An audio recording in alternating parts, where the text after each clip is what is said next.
साथियों, इजराइल ने भारत के सपोर्ट में खुल कर आया है, यानी भारत को इजराइल पूरी तरह डिफेंड करता है। शायद इजराइल ने ठान लिया है इंडिया गाजा के मामले में इजराइल को सपोर्ट करे या ना करे, इजराइल हर एक मौके पर जहां इंडिया को सपोर्ट की आवश्यकता रहेगी, इजराइल इंडिया को डिफेंड करता रहेगा। अभी हाल ही में जो ईरान के खमैनी साहब के ट्वीट आता है और ट्वीट के माध्यम से वो दुनिया को बताते हैं कि जो इजराइल गाजा में कर रहा है, म्यांमार जो अपने देश में कर रहा है मुस्लिमों के साथ, वही हाल इंडिया में मुसलमानों के साथ हो रहा है। ये ईरान के जो खमैनी है, मेन सुप्रीम लीडर जो खमैनी साहब है, उनका ये ट्विटर है। जब ट्वीट आया तो इंडिया ने भी इसका रिप्लाई किया ईरान को।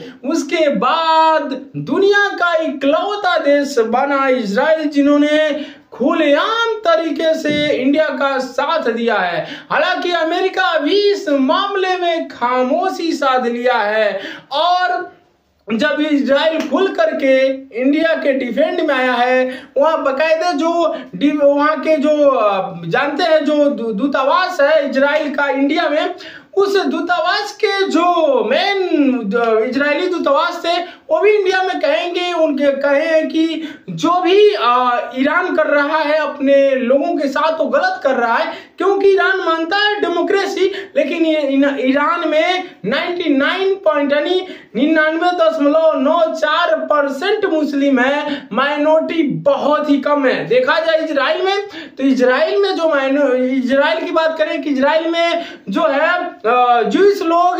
73.24% हैं और वहीं मुस्लिमों की किया जाए तो 18% से ज्यादा मुसलमान है, वहां पर क्रिश्चियन भी लोग हैं। तो माइनॉरिटी की बात करें, इंडिया में माइनॉरिटी की बात करें तो लगभग में 79.8% हिंदू हैं और 40 पॉइंट से अधिक यानी 14% से अधिक मुसलमान हैं, यानी और भी कास्ट के लोग हैं। तो माइनॉरिटी का यहाँ पर जिस तरीके से डेमोक्रेसी में उनका सम्मान किया जाता है वो ईरान खुद नहीं करता। तो यही बात जो है इजराइल के एम्बेसडर कहे हैं, इजराइल के जो इंडिया में एम्बेसडर है उन्होंने कहा है और ट्विटर का रिप्लाई भी किया है और इजराइल इस मामले में भारत का सपोर्ट किया है। आप जानते हैं एक मीटिंग होती है, जानते हैं दुनिया की मीटिंग होती है इजराइल को लेकर के, जो इजराइल गाजा में कर रहा है, तो एक मीटिंग होती है जिसमें इंडिया भी हमेशा फिलिस्तीन का साथ देता है। वो मीटिंग ये थी, दुनिया के सारे जो देश थे उसमें उनको वोटिंग करना था कि जो इजराइल कर रहा है फिलिस्तीन में 12 महीनों के अंदर इजराइल पूरी तरीके से फिलिस्तीन को खाली कर दे।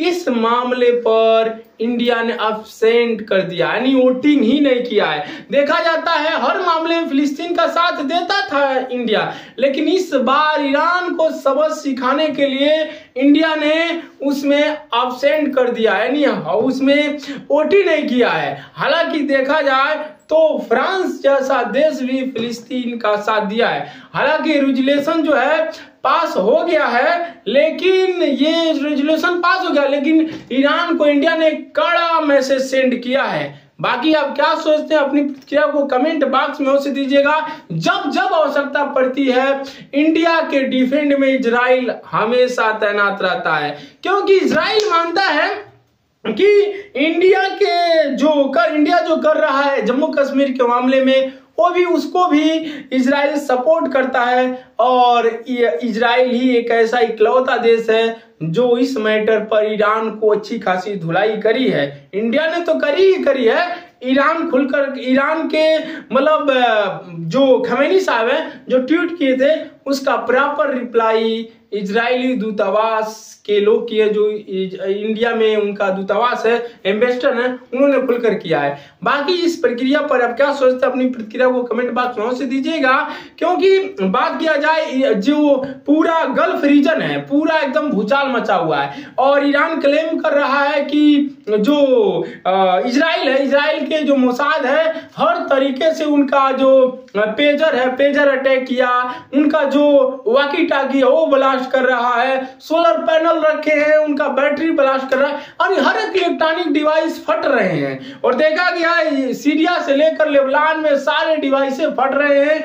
इसको लेकर के दहशत का माहौल है। यानी कह सकते हैं इजराइल ने जो लेबनान के जो लोग हैं उनके पूरे इंफॉर्मेशन को जिस तरीके से कम्युनिकेट करते हैं, कम्युनिकेट सिस्टम को ही बर्बाद कर दिया है। लोग वॉकी टाकी और डिजिटल फोन लेने से डर रहे हैं। लोग सोच रहे हैं इजराइल का मोसाद पता नहीं क्या क्या कर देगा, हो सकता है ये भी ब्लास्ट हो जाए। तो दहशत का माहौल है। इस पर अपडेट वीडियो आपके सामने जल्द ही लाने का प्रयास करेंगे। इसी के साथ जय हिंद।